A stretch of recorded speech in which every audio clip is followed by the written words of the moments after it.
तू मारेगा मुझे? तुम सब यहाँ मुझे मारने इकट्ठे हुए हो? अरे तुम्हारा खुद का कोई ईमान धर्म नहीं है, तुम मारोगे मुझे? और एक बात बता, पिछले साल तो कोई और आया था मारने मुझे, इस बार वो नहीं आया? वो लाल साल वादा पूरा को नहीं करिया सा तो हम की माँ आए सा। तुम सब अंदर से एक जैसे के जैसे हो। ठीक भीड़ इकट्ठी हुई है मुझे मारने के लिए आज। मैं माता सीता को लेकर गया था, इसीलिए मारने के लिए इकट्ठे हुए ना तुम सब आज। हाँ, मैं मानता हूं मेरी गलती, लेकिन माता सीता को किसी कारागृह में नहीं, सबसे उत्तम वाटिका थी उसमें रखा था मैंने। और हाथ लगाना तो दूर, गलत नजर से देखा तक नहीं था मैंने माता सीता को। और तुम्हारे यहाँ छोटी छोटी बच्चियों को दरिंदे उठाकर लेकर चले जाते हैं, उनके साथ रेप करते हैं। उनको तो तुमने कभी ऐसे इकट्ठा होकर जलाया नहीं। वो दरिंदे क्यों खुलेआम घूम रहे हैं आज भी, मुझे ये बताओ। आए हैं मुझे जलाने। अब चोटे तू बता। मैं तो सभी वेद और ग्रंथों का ज्ञाता हूं, तूने कौन सी वेद ग्रंथ या पुस्तक पढ़ी है, मुझे ये बता। पांचवी फेल मेरे समक्ष बोलेगा तू? चुपचाप खड़ा रह तू।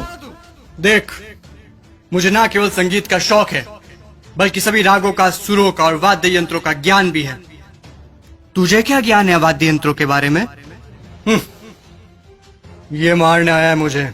अब तुम लोग सुनो, मेरे जैसा महादेव का भक्त ना तो कोई हुआ है, ना मेरे जैसा महादेव की भक्ति किसी ने की है। और तुम लोग, तुम्हारा भी कोई जमीर नहीं है। भगवान पलटते समय नहीं लेते तुम। काम हुआ तो ठीक, तो चलो महादेव के पास, हुए तो चलो महादेव के, नहीं हुए तो चलो इस बार बालाजी के चलते हैं। क्या हुआ? गुस्सा आ रहा है मेरे ऊपर? तुम लोग मेरे बारे में क्या सोचते हो मुझे कुछ फर्क नहीं पड़ता, लेकिन एक बात कान खोल के सुन लो, मैं चाहे कैसा भी हूं, लेकिन तुम्हारे इस मंत्री जैसा कदापि नहीं हूं मैं। मेरे राजपाट में जनता प्रसन्न रहती थी, खुश रखता था मैं उन्हें।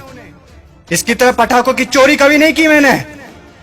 बोलूं, बता दूं सभी को, ये दुष्ट, ये तुम्हारा मंत्री दुष्ट एक नंबर का, ये कागजों में लिखता है कि रावण दहन के लिए 50 पेटी पटाखों के लगे, और लगा था 5 भी नहीं है। ये सब इसके घर पे जा रहे हैं। और तुम लोग क्या कहते हो? बुराई पर अच्छाई की जीत। कहां हुई, कहां हुई बुराई पर अच्छाई की जीत? जब तक तुम्हारे मन में चोरी, गद्दारी, लालच, वासना, द्वेष, अहंकार जैसी भावनाएं जीवित है, बुराई कैसे मरेगी? बुराई मर ही नहीं सकती। तुम लोग मुझे खत्म करने आए हो ना? अरे मेरा खात्मा तो मेरा अहंकार कभी कर चुका। अब अगर मारना है, जलाना है, तो अपने अंदर छुपे रावण को जलाओ, उसको मारो। सच्चाई और अच्छाई को अपना लो, बुराई अपने आप खत्म हो जाएगी।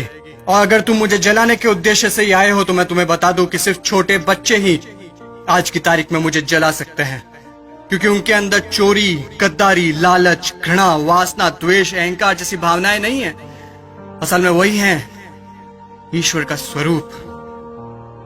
ए लड़के, लगा दे आग, फिर से जला दे। अगले साल फिर आऊंगा मैं जलने के लिए, लेकिन अगले साल मैं देखूंगा कि आप लोगों ने अपने अंदर के रावण जलाए हैं या नहीं। खुश हैं अभी आप सब? एक बार फिर से आपका रावण जल रहा है।